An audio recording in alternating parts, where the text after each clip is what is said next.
ሰላም ውድ የተከበራችሁ የኢትዮ ስፖርት ዩቲዩብ ቻናል ተከታታዮቻችን እንደምቆያችሁ አድማጮች እነሆ ፕሮግራማችን ተጀምሯል።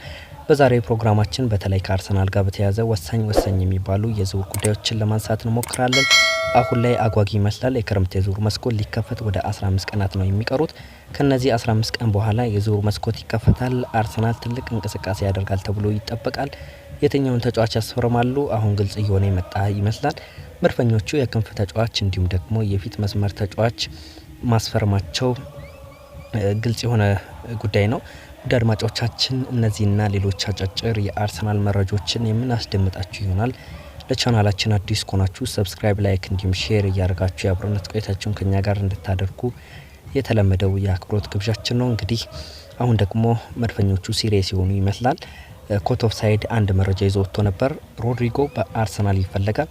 የአርሰናል ኢንተረስት ሮድሪጎ ነው ሲል ነው መረጃውን ያጋራን። እንደ መረጃ ከሆነ ደግሞ ሪያል ማድሪዶች ተጫዋቹን መሸጥ ይፈልጋሉ ቶሎ ብለው። ምክንያቱም ተጫዋቹን ከሸጡ በኋላ ዲን ሃውሰን እና አልቫሮ ካሬራስን የሚያስፈርሙበት ገንዘብ ይፈልጋሉ ነው የተባለው።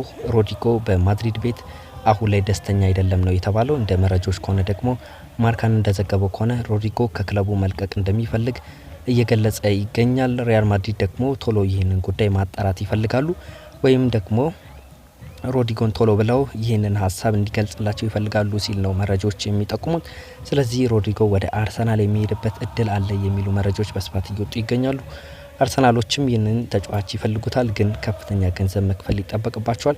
የስፖርት ቤተሰቦች ምናልባትም ሪያል ማድሪዶች የመሸጫ ዋጋውን ዝቅ ካደረጉላቸው የምንመለከተው ጉዳይ ነው። ግን ለዚህ ተጫዋች 100 ሚሊዮን ዩሮ ነው የሚጠይቁት፣ ወደ 80 ሚሊዮን ፓውንድ አካባቢ ማለት ነው።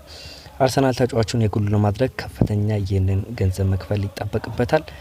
ባይዘዌ ተጫዋቹ ወደ ፕሪሚየር ሊግ መጥቶ መጫወትን ይፈልጋል። ከዚህ ቀደም በነበሩ ኢንተርቪዎች ላይ ገለጻ ሰጥቶ ነበር። አሰልጣኝ ሚኬል አርቴታም ይህንን ተጫዋች ያደንቋል። ይህ ተጫዋች ወደ አርሰናል የሚመጣ ከሆነ ለአርሰናል በርከት ያሉ ነገሮችን ይጨምራል ተብሎ ነው የሚጠብቀው። በሪያል ማድሪድ ቤት የሚጫወትበት ቦታ ይታወቃል። አሁን ቡካዮ ሳካ በአርሰናል ቤት የሚጫወትበት ቦታ ማለት ነው።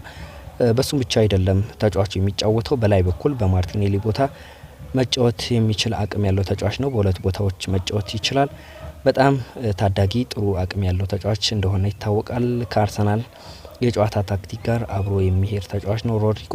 እናም አርሰናሎች ተጫዋቹን የግላቸው ለማድረግ ከሪያል ማድሪድ ጋር ድርድር እያደረጉ እንደሚገኙ በርካታ የመረጃ ምንጮች እየጠቆሙን ይገኛሉ። የአርሰናል ስፖርቲንግ ዳይሬክተር የሆነው አንድሪያን ቤርታ ከሮድሪጎ ወኪሎች ጋር ድርድርን እያደረጉ እንደሚገኙ መረጃዎች አሁን ላይ በስፋት እየጠቆሙን ይገኛሉ። እናም አርሰናሎች ሮድሪጎን በራዳራቸው ውስጥ እንዳካተቱት ነው መረጃዎች አሁን ላይ በስፋት እያመላከቱን የሚገኘው። የስፖርት ቤተሰቦች ወደ ሌላኛው መረጃችን ስናልፍ ደግሞ አርሰናል ራፋኤል ሊዮን ለማስፈረም እንቅስቃሴዎችን ጀምሯል ተብሏል። እንግዲህ የትኛውም ክለብ ቢያገኘው የሚመኘው አይነት ብቃትና ክህሎት ያለው ተጫዋች ነው።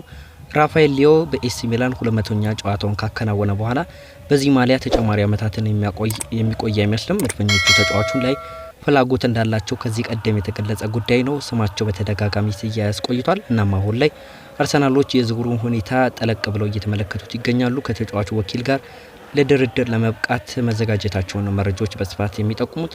ፖርቹጋላዊው የክንፍ መስመር አጥቂ የሆነው ራፋኤል ሊዮ በሚላን እስከ 2028 የሚያቆየው ውል አለው። ዘንድሮ በሁሉም ውድድሮች 33 ጊዜ ተሰልፎ መጫወት ችሏል። ለሚላን 8 ጎል አስቆጥሯል። እንዲሁም ደግሞ 10 ኳሶችን አመቻችቶ ማቀበል የቻለ ተጫዋች ነው የተጫዋች።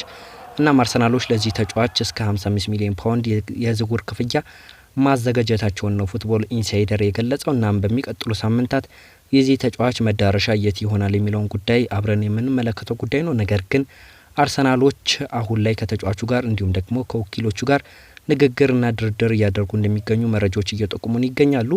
አርሰናሎችም የክንፍ መስመር ተጫዋች እንደሚያስፈርሙ ግልጽ ነው። እንግዲህ ዴቪድ ኦይንስቲ ስለ ጉዳዩ ማብራሪያ ሲሰጥ አርሰናል አንድ የክንፍ መስመር አጥቂና የፊት መስመር አጥቂ ደግሞ እንደሚያስፈርሙ ገልጿል። አንቶኒ ጎርደን፣ ኒኮ ዊሊያምስ፣ ሮድሪጎ አሁን ላይ በእጩነት ይዟቸዋል። አሁን ደግሞ በተደጋጋሚ ከራፋኤል ጋር ስማቸው እየተያዘ ይገኛል። እንግዲህ ራፋኤልን ለማስፈረም አሁን ላይ ጥረት እንደሚያደርጉ ነው መረጃዎች አሁን ላይ በስፋት እያመላከቱን የሚገኘው። እሺ ወደ ሌላኛው ጉዳያችን እንለፍ። ሌላኛው ደግሞ ከአርሰናል ሊለቁ ይችላሉ ወይስ በክለቡ ሊቆዩ ይችላሉ? በጣም ትልቅ ጥያቄ ነው። በተለይ ሊያንድሮ ትሮሳርድ በአርሰናል ቤት ሰሞኑን እየወጡ ያሉ መረጃዎች ከሆነ አርሰናል ይህንን ተጫዋች በረጅም ኮንትራት ማሰር እንደሚፈልግ ነው መረጃዎች እየጠቆሙ ነው የሚገኘው። ባይዘዌ ይህ ተጫዋች ኮንትራቱ የሚጠናቀቀው በሚቀጥለው የውድድር ዓመት ኮንትራቱ ይጠናቀቃል። እናም አርሰናሎች ቀደም ብለው ትሮሳርድን አዲስ ኮንትራት ለማስፈረም ይፈልጋሉ ነው የተባለው። ተጫዋቹ በአርሰናል ቤት ደስተኛ ነው። እናም አዲስ ኮንትራት ለማቅረብ መወሰናቸውን ነው የተገለጸው። ነገር ግን ለዚህ ልጅ አዲስ ኮንትራት የሚያቀርቡ ከሆነ የግድ ጋብሪኤል ማርቲኔሊ ሊሸጡት የሚችሉበት አጋጣሚ እንዳለ ተገልጿል። ከዚህ ቀደም ገለጻ ሰጥቻችሁ ነበር። በግራ መስመር ላይ አሁን ላይ መድፈኞቹ በርካታ ተጫዋቾችን እየተመለከቱ ይገኛሉ። እናም የማርቲኔሊ መቆየት በአርሰናል ቤት አሁን ላይ አጠራጣሪ ይሆናል።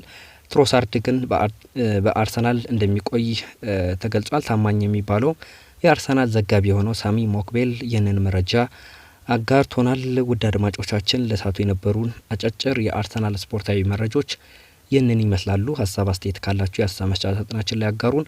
ስለነበረን የአብሮነት ቆይታ ከልብ አርክቼ አመሰግናለሁ። መልካም ቀን ይሁንላችሁ እያልኩኝ እነዚህ ጋር ተሰነባበትኩኝ።